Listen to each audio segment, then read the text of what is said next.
క్రీస్తునందు ప్రియమైన ప్రేమధార టీవీ వీక్షకులకు ప్రభువైన యేసు క్రీస్తు శ్రేష్టమైన నామంలో శుభములు తెలియజేస్తున్నాం. ఇందులో దేవుని ప్రజలైన ఇశ్రాయేలీలు తప్పటడుగు వేసినట్లుగా చూస్తాం. షెకెము మనుషులు గిద్యోను యొక్క ఉపపత్ని కుమారుడైన అబీమెలెకును రాజుగా ఎన్నుకున్నారు. తమకు రాజుగా ఎవరు ఉండాలి అనే విషయమై వారు దేవుని యొద్ద విచారణ చేయలేదు. దేవుని చిత్తానికి మన జీవితంలో ప్రాధాన్యత లేకపోతే ఏమి జరుగుతుందో షెకెము వారి జీవితం నుండి మనము నేర్చుకోగలం. అతని కుమారుడైన అబీమెలెకు దేవుని చిత్తాన్ని గ్రహించక రాజ్యాధికారాన్ని ఆశించాడు. అబీమెలెకు షెకెము వారిని 3 సంవత్సరాలు పాలించాడు. ఆ మీదట గిద్యోనుకు చేసిన ఘోరానికి ప్రతిఫలం అనుభవించాడు. రాతిని పొర్లించువాని మీదికి రాయి పొర్లించబడుతుంది. యాయీరు 22 సంవత్సరాలు పరిపాలించాడు. వారు వినయపూర్వకమైన వారు, చురుకైన వారు, దేవునికి ఉపయోగకరమైన వారు, ఆయనచే నియమించబడిన పాలకులు. యాయీరు తర్వాత ఇశ్రాయేలీలు దేవునిపై తిరుగుబాటు చేయగా దేవుడు వారిని ఫిలిస్తీన్లకు, అమోనీయుల చేతికి అప్పగించాడు. ఇక సందేశాన్ని వినడానికి మనము సిద్ధపడదామా? ప్రియ శ్రోతలు, ఈ రోజున మనం న్యాయాధిపతుల గ్రంథం 9, 10 అధ్యాయాలు అధ్యయనం చేయబోతున్నాము. 9వ అధ్యాయంలో ఇశ్రాయేలీయులు తప్పటడుగు వేయటం ఇది 5వసారి. గిద్యోను కుమారుడు అబీమెలెకు, అతడు ఈసారి యుద్ధానికి కారకుడయ్యాడు. అబీమెలెకు గిద్యోను యొక్క ఉపపత్నికి పుట్టినవాడు. అబీమెలెకుకు అధికార వ్యామోహం ఎక్కువ. అతని సోదరులు అతన్ని ద్వేషించారు. వీరందరూ 70 మంది.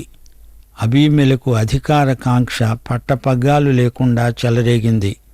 తన అధికారానికి అడ్డం వస్తున్నారని చెప్పి ఇతడు తన సోదరులను నిర్దాక్షిణ్యంగా హతమార్చాడు.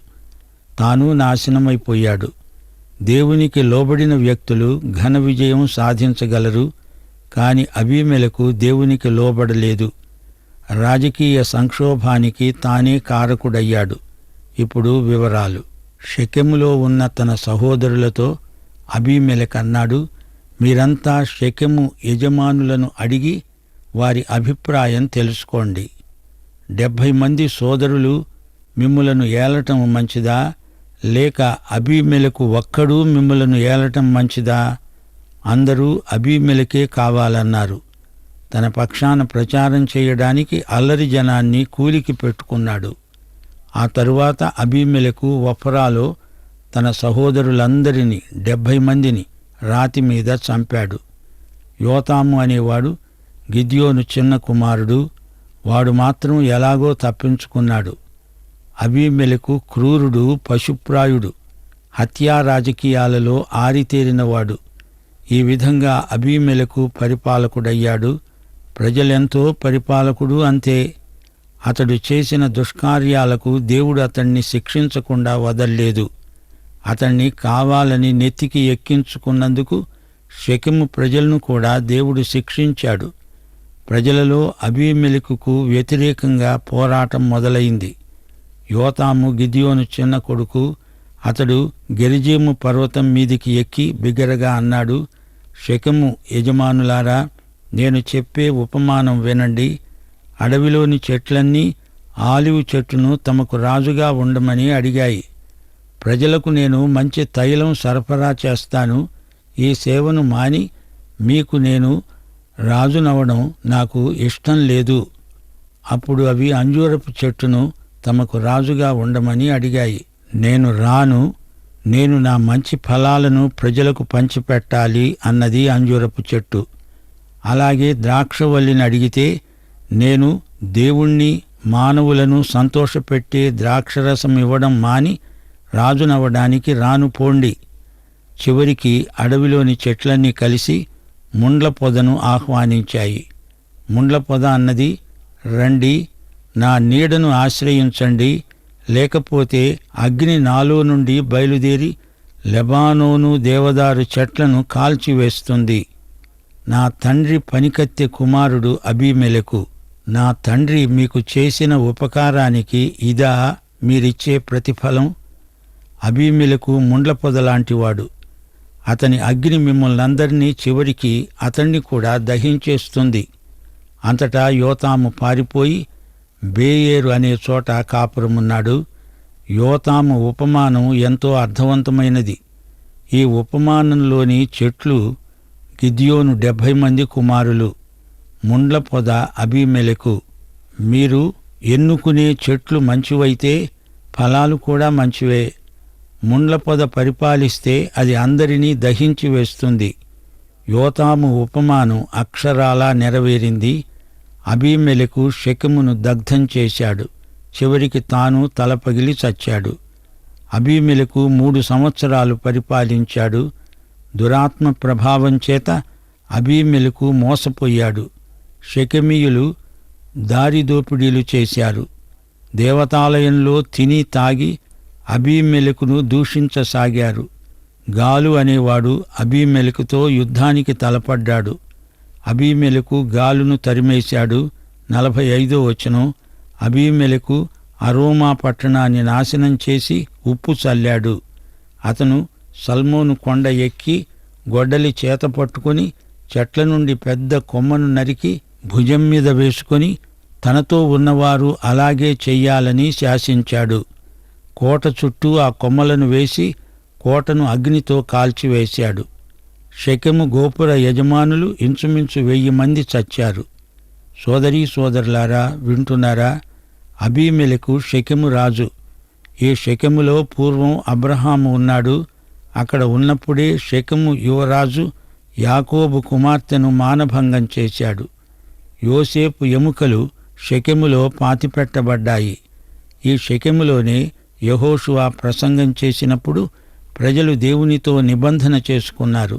ఇశ్రాయేలుకు దేవుడే రాజు. అబీమెలెకు దేవుని స్థానాన్ని దురాక్రమణ చేశాడు. తన సహోదరులను హతమార్చాడు. పదవీకాంక్ష అబీమెలెకును తినేసింది. దైవ కేంద్రితమైన అధికారం నిలుస్తుంది. స్వార్థ కేంద్రితమైన అధికారం కుప్పకూలిపోతుంది. మత వ్యాపారం చేసేవారు భక్తులు కారు, వారు సమాజ వ్యతిరేక శక్తులు. యోతాము చెప్పిన ఉపమానం సారాంశమిదే. సత్ప్రవర్తన లేని దౌర్భాగ్యుణ్ణి, సౌశీల్యము లేని వంచకుణ్ణి అధికారపీఠమెక్కించకండి. అబీమెలెకు ఒక న్యాయాధిపతిగా తన కర్తవ్యాన్ని నిర్వర్తించినవాడు కాడు. దేవుడు వెంటనే ఎందుకు చర్య తీసుకోలేదు అంటారా? పాపి పశ్చాత్తప్తుడవడానికి దేవుడు అవకాశమిస్తాడు. దేవుని దీర్ఘశాంతం పాపిని పశ్చాత్తాపానికి నడిపించాలని ఆయన ఉద్దేశ్యం. దేవుడు అబీమెలెకుకు 3 సంవత్సరాల వ్యవధి ఇచ్చాడు. న్యాయాధిపతులు 9వ అధ్యాయం 50 నుండి 57వ వచనం వరకు. ఆ తరువాత అబీమెలెకు తేబేసు గోపురానికి వెళ్ళాడు. ఆ పట్టణం నడుమ ఒక బలమైన గోపురం ఉంది. జనమంతా గోపురం మీదికి ఎక్కారు. ఆ గోపురాన్ని దగ్ధం చెయ్యాలని చూచాడు. అతడు గోపుర ద్వారమునొద్దకు రాగా ఒక స్త్రీ అబీమెలెకు తల మీద తిరగటి రాతిని పడేసింది. అతని తల పగిలింది. ఆడదాని చేతిలో చావడం అతనికి అవమానమనిపించింది. ఒక బంటును పిలిచి, నన్ను కత్తితో పొడువు అని అడిగి పొడిపించుకొని అబీమెలెకు చచ్చాడు. యోతాము శాపం వారి మీదికి వచ్చింది. గిద్యోను యొక్క ఉంపుడు కత్తె కొడుకు అబీమెలెకు. ఇతని కథ విషాదాంతం. మొదట గిద్యోను బయలుదేవతారాధికుడే.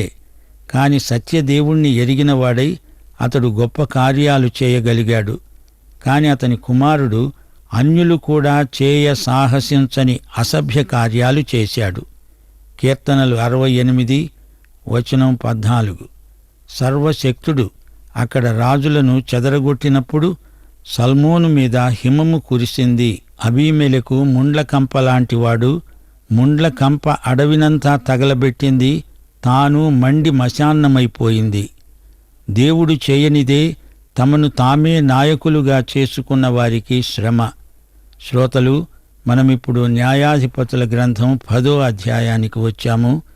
ఈ అధ్యాయంలో మొదటి 5 వచనాలలో 2 న్యాయాధిపతుల వృత్తాంతం చెప్పబడింది. అబీమెలెకు తరువాత తోలా న్యాయాధిపతి అయ్యాడు. అతడు షామీరు అనే చోట నివసించాడు. 23 సంవత్సరాలు తోలా పరిపాలించాడు. అతని తరువాత యాయీరు న్యాయాధిపతి అయ్యాడు. ఇతడు 22 సంవత్సరాలు న్యాయాధిపతిగా పరిపాలించాడు. అతనికి 30 మంది కుమారులు. వారికి 30 ఊళ్ళున్నాయి. 30 గాడిద పిల్లలనెక్కి తిరిగేవారు.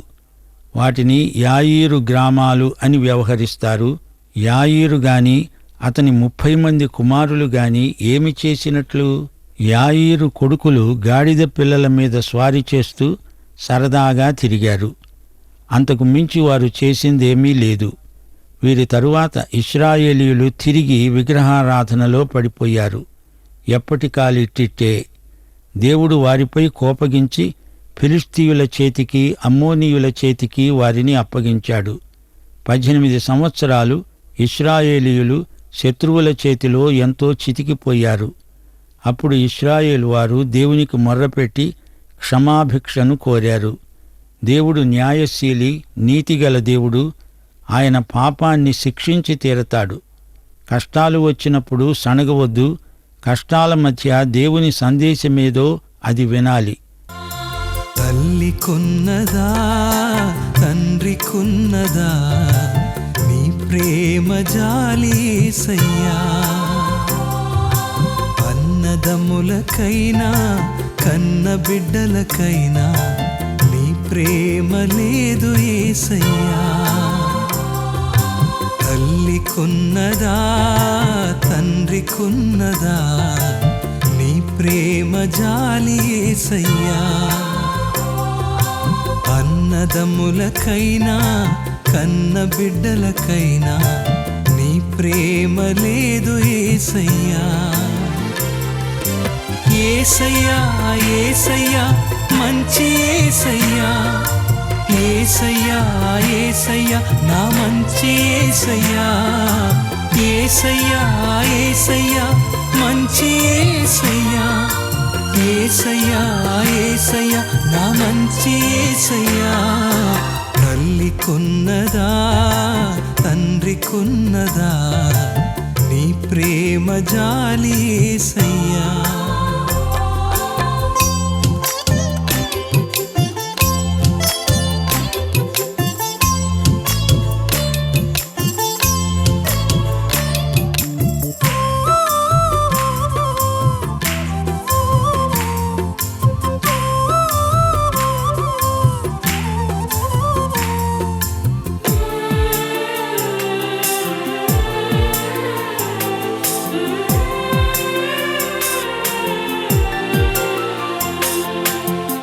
యోగ్యత లేదనుచున్నాను వారే ఇంటి నుండి వెలివేసి తిరొకనాడయ్యా. ఏ యోగ్యత లేదనుచున్నాను వారే ఇంటి నుండి వెలివేసి తిరొకనాడయ్యా. రోగముతో రోదిస్తూ వేదన పడుచున్నను అవహేళన చేసి తిరి బంధువులయ్యా. రోగముతో రోదిస్తూ వేదన పడుచున్నను అవహేళన చేసి తిరి బంధువులయ్యా. నేను ప్రేమించకయే నన్ను ప్రేమించితివి నా పరమ వైజుడనీవయ్యా. నేను ప్రేమించకయే నన్ను ప్రేమించితివి నా పరమ వైజుడనీవయ్యా. యేసయ్యా యేసయ్యా మంచి యేసయ్యా, యేసయ్యా యేసయ్యా నా మంచి యేసయ్యా, యేసయ్యా యేసయ్యా మంచి యేసయ్యా, యేసయ్యా యేసయ్యా నా మంచి యేసయ్యా. తల్లికున్నదా తండ్రికున్నదా నీ ప్రేమ జాలి యేసయ్యా.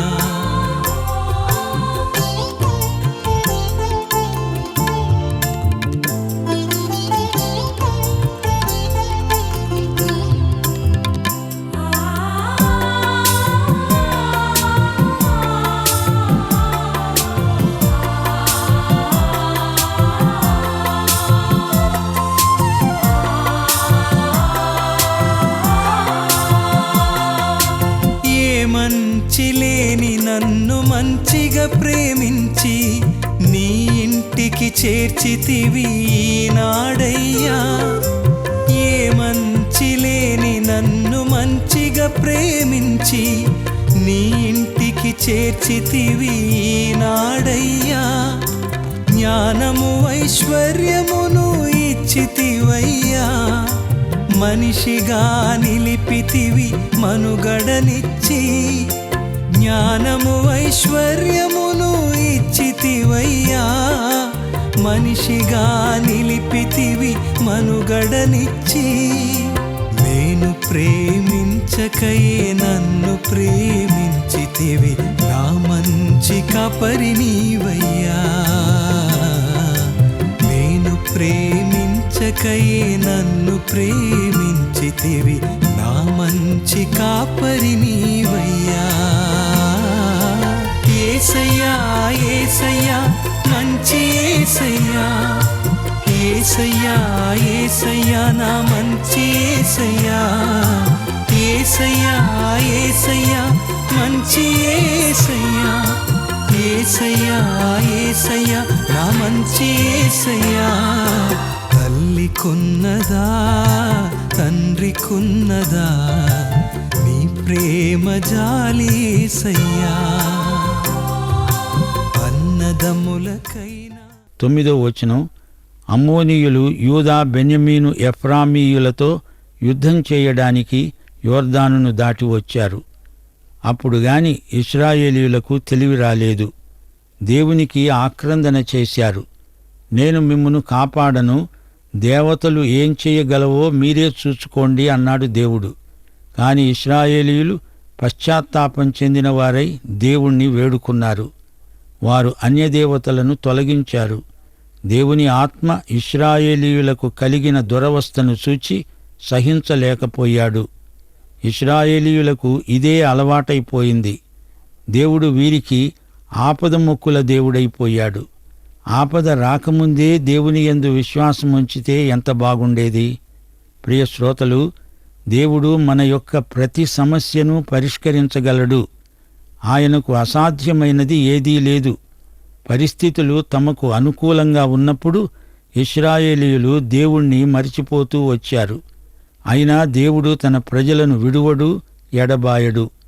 తన ప్రజలు పశ్చాత్తప్తులైనప్పుడు దేవుడు వారిని క్షమించాడు. శ్రోతలు, మన అనుదిన జీవితంలో దేవుణ్ణి కేంద్రంలో ఉంచాలి. పిల్లలు తిరుగుబాటు చేసినప్పుడు తండ్రికి ఎంతో మనస్తాపం కలుగుతుంది.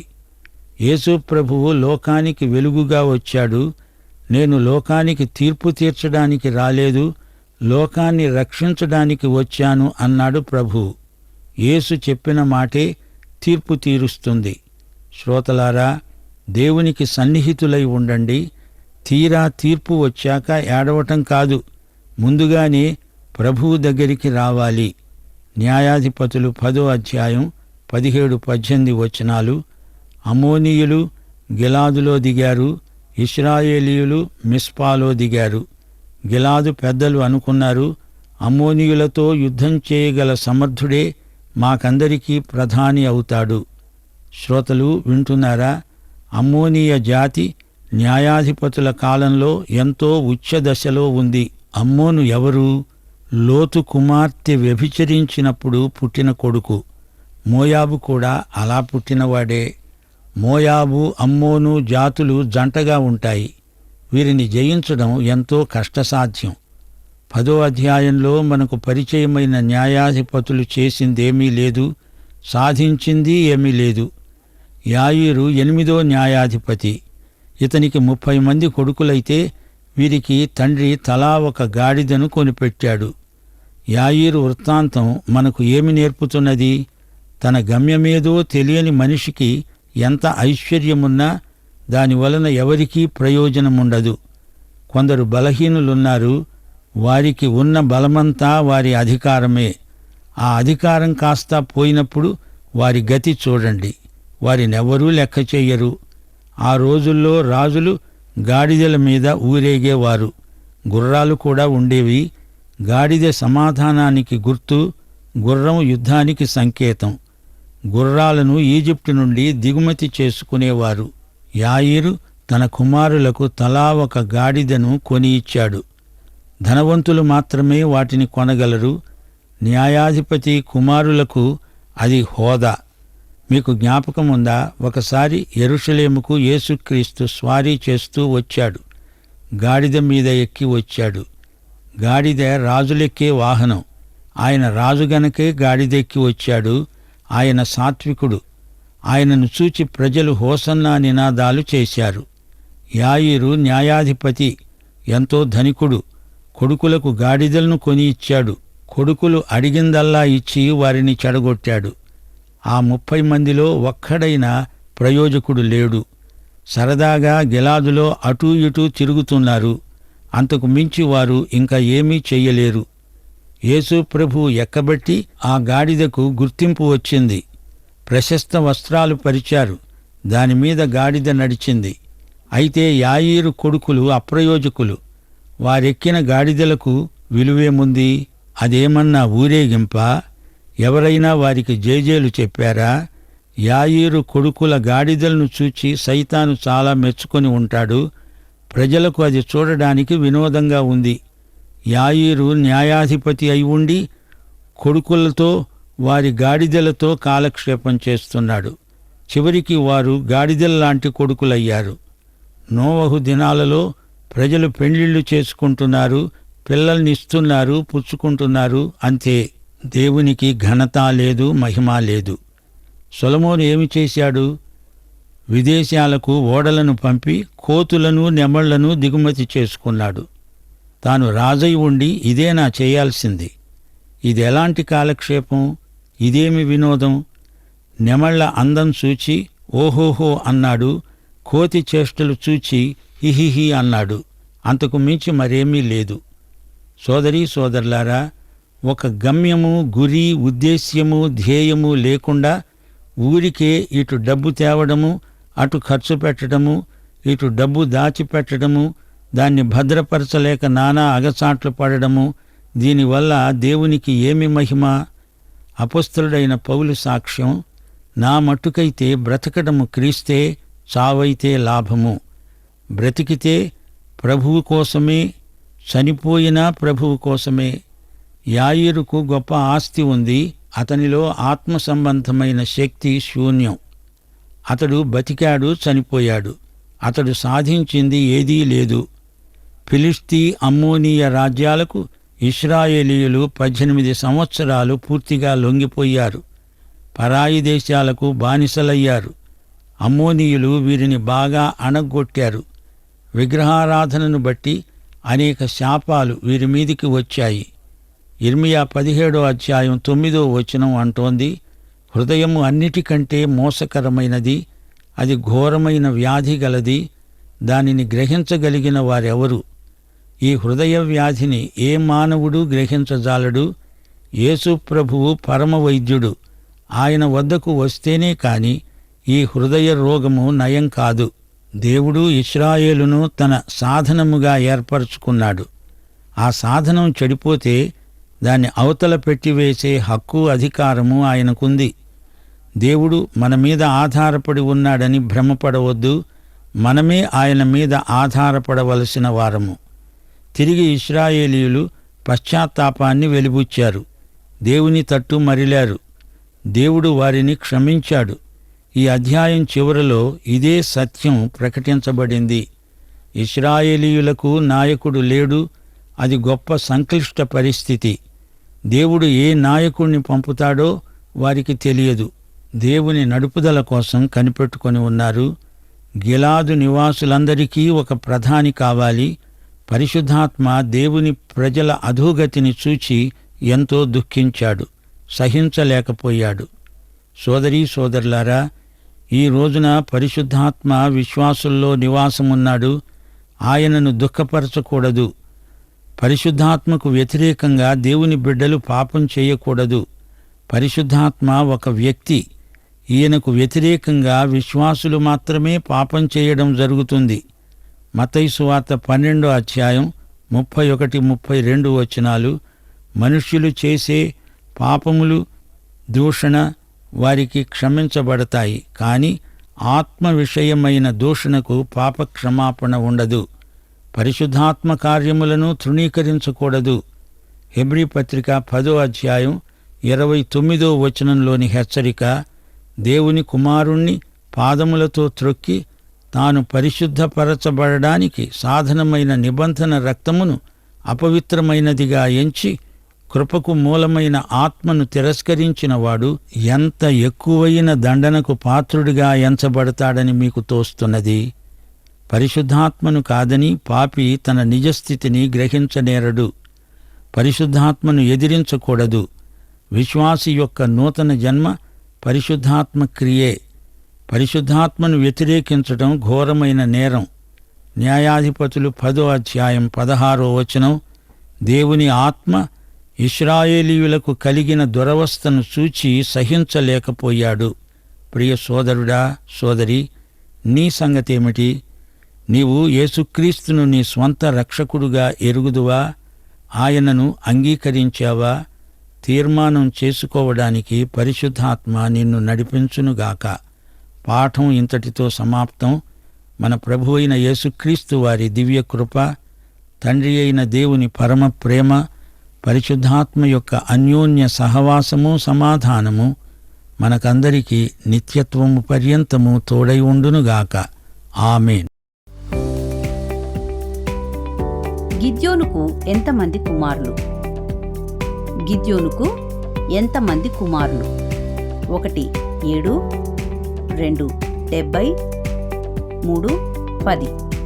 ఈ ప్రశ్నకు సరైన జవాబును ఈ వాట్సాప్ నంబర్కు పంపండి. మా వాట్సాప్ నంబర్ 9399952570. ప్రియులారా, ఇందులో దేవుని ప్రజలైన ఇశ్రాయేలీలు తప్పటడుగు వేసినట్లుగా చూశాం. షెకెము మనుషులు క్రూరుడైన అబీమెలెకును రాజుగా ఎన్నుకున్నారు. తమకు రాజుగా ఎవరు ఉండాలి అనే విషయమై వారు దేవుని యొద్ద ఎంతమాత్రమూ విచారణ చేయలేదు. దేవుని చిత్తానికి మన జీవితంలో ప్రాధాన్యత లేకపోతే ఏమి జరుగుతుందో షెకెము వారి జీవితం నుండి కొన్ని పాఠాలను మనము నేర్చుకున్నాం. అబీమెలెకు దేవుని చిత్తాన్ని గ్రహించక రాజ్యాధికారాన్ని ఆశించాడు.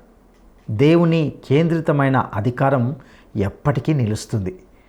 యాయిరు తరువాత ఇశ్రాయేలీలు దేవునిపై తిరుగుబాటు చేయగా దేవుడు వారిని ఫిలిస్తీన్లు, అమ్మోనీల చేతికి అప్పగించాడు. తమకు శ్రమ కలిగినప్పుడు వారు ప్రభువుకు మొరపెట్టి తమ పాపాలు ఒప్పుకున్నప్పుడు వారికి నిరీక్షణ కలిగింది. మనము దేవుని న్యాయానికి లోబడాలి. ఆయన కృపను కోరుకోవాలి. రక్షించమని వేడుకోవాలి. తమ మధ్య నుండి అన్యదేవతలను తొలగించినప్పుడు ఆయన ఆత్మ వారికి కలిగిన దురవస్థను చూచి సహింపలేకపోయింది. దేవుని సహాయం ద్వారానే మనము చీకటి శక్తుల నుండి విముక్తి పొందగలం, పాపానికి దూరం కాగలం. అట్టి కృప దేవుడు మనకు దయచేయనుగాక. దైవాశీస్సులు.